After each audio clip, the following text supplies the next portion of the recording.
Welcome back to Analytical Strategy. Today we are going to be discussing some strategic moves that have never happened in Survivor previously. It is strange to think that there are still to this day some moves that I believe could be extremely effective in one strategic game that still haven't occurred in the show after 40 seasons. Being able to have a backlog of ideas in your mind if certain situations arise can be really important to succeeding in Survivor. Sure, you need to be fluid in your gameplay and be open to a range of ideas, but also being prepared when specific situations arise can really give you a leg up against your opponents, and that alone could result in you going further in the game. So the first strategic move I thought of that I'm going to be discussing today is openly asking the opposing tribe if anyone is on the outs. So I'm actually surprised this strategy hasn't been used before to my knowledge, and it requires an additional island in play, where you send someone from the opposing tribe, to say a ghost, an exile, or an island of the idols. We saw Natalie in Survivor San Juan del Sur nominate herself when someone from their own tribe had to be selected, and that was so she could start beginning a building relationship with Baylor.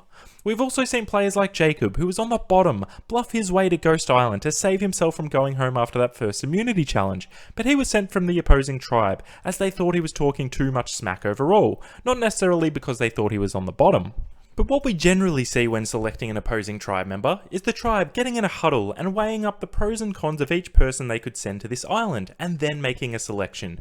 Do you send the strong tribe member so they don't eat as much, but then risk them getting an advantage to make them even more dangerous overall? Do you send the weak member in hope that they can get an advantage to stay in the game, to make their tribe weaker overall? There is no correct answer to this, as you are basing this off appearances alone, and you do not know the dynamic of the opposing tribe at all. The supposed weak tribe member could be calling the shots as far as you know, and you could just be making them more powerful in the game.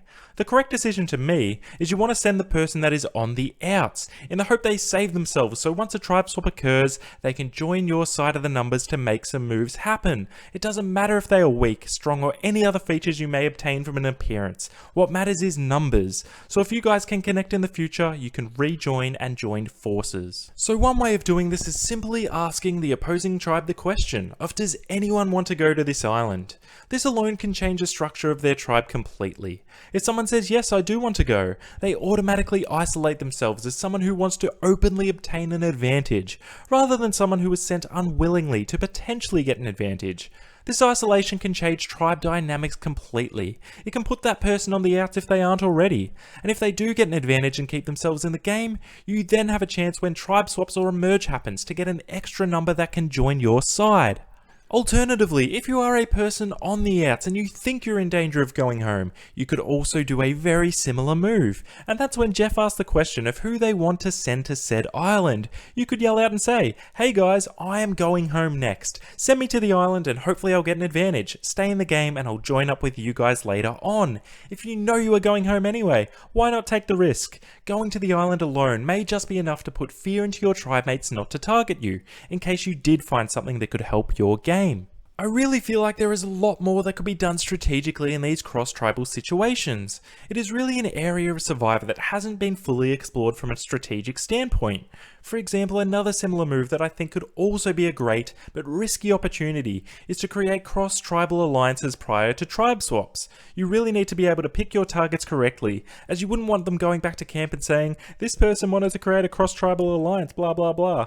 But then if you think you can pick the right person and talk to them in private about having each other's backs in the future whilst at a challenge, you can begin to forge these relationships at these challenges rather than waiting for tribe swaps to occur.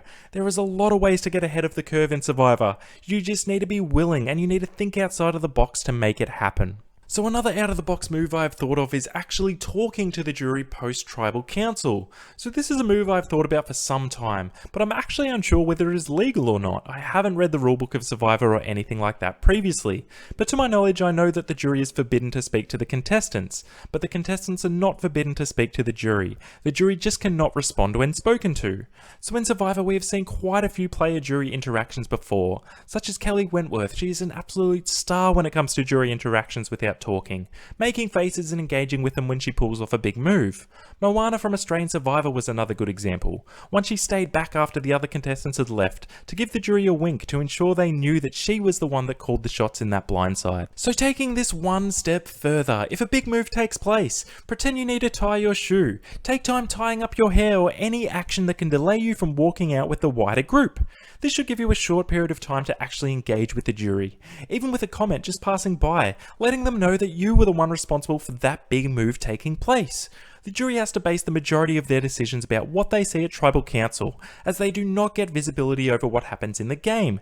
So being able to give them that extra intel in somewhat of a private setting may just be the difference maker in obtaining their vote. Now in saying this, whilst in Modern Survivor most jury members now vote for who they believe played the best game, you still need to be somewhat conscious of their personas. You need to play into the jury's characteristics, so for some players telling them that you were the one that turned on them could make them more fond of you, and more likely to vote for you. Take Davey being voted out in David vs Goliath for example. He said, "Whoever voted me out has now obtained my vote," and then after he walked out, Mike stated it was him who made that move.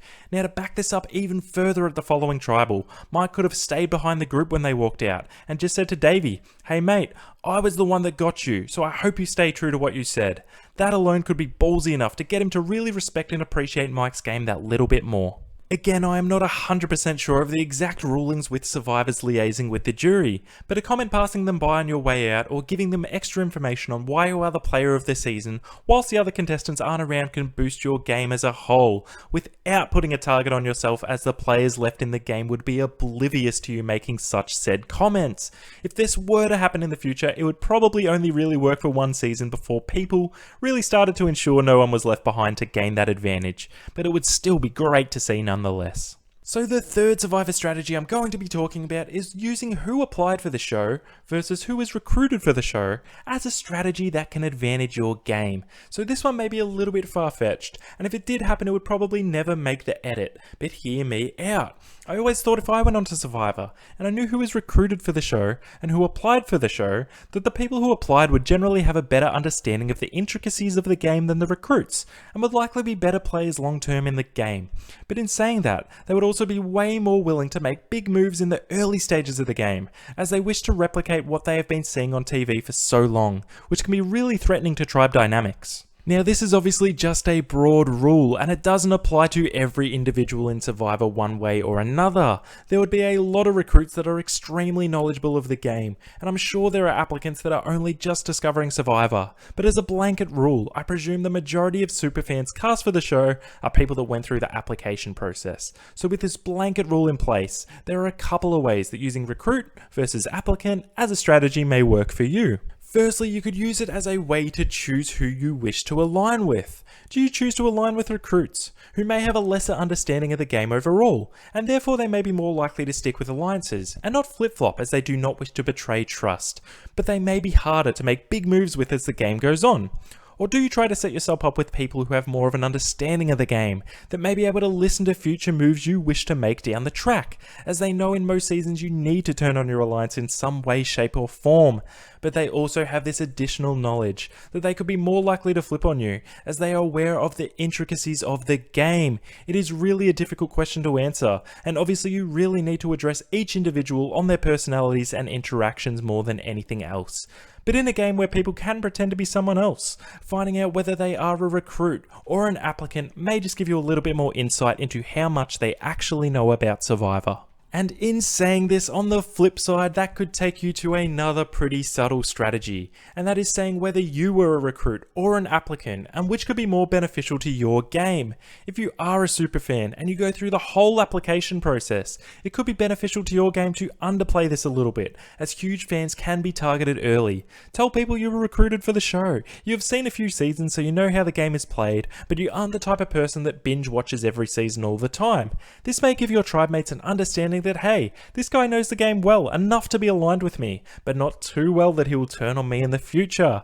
As mentioned, these ideas may be a little bit of a stretch, but you never know, it could assist you in the building blocks of your alliance overall. Now, I also just want to give a quick honourable mention to another move we have yet to see in Survivor, and that is finding an idol without a clue at a challenge. Now, from what we have seen, I don't think this would have been possible to date, as it looks as though idols are planted at challenges after the clue was found. However, if I was a Jeremy, Dan, or Wentworth, for example, who found idols on sections of challenges which were the same for each tribe, something that would automatically spring to my mind is, the other tribe's idols will be hidden the same way. It's like when a tribe swap happens. Tribe idols are hidden in the same location at all beaches, so we see the same people finding multiple idols, as they know where they are hidden prior to them even getting to the beach. If I was one of these contestants who found a clue to an idol at a challenge, part of me would think, maybe the other tribes have the exact same clue. You could potentially sweep all 3 idols in front of everyone if your hunch was correct. It wouldn't even matter if you were caught finding them, as they would have to come up with a plan to flush 3 idols. It would almost lock you in to make it to the final 5. It'll be really interesting to see if something like this ever happens in the future, or if they start hiding idols at challenges regardless of clues, and whether contestants will be able to find them. So these are just a few moves that I have come up with that I have yet to see on Survivor to date. I will be doing more parts of this, so if you do have any moves that you have come up with, please let me know in the comments. They may feature in a future video. If you are enjoying the content, remember to hit like and subscribe with more content coming very, very soon. This is Analytical Strategy, and we are signing out once again. I'll see you on the next one. Bye for now.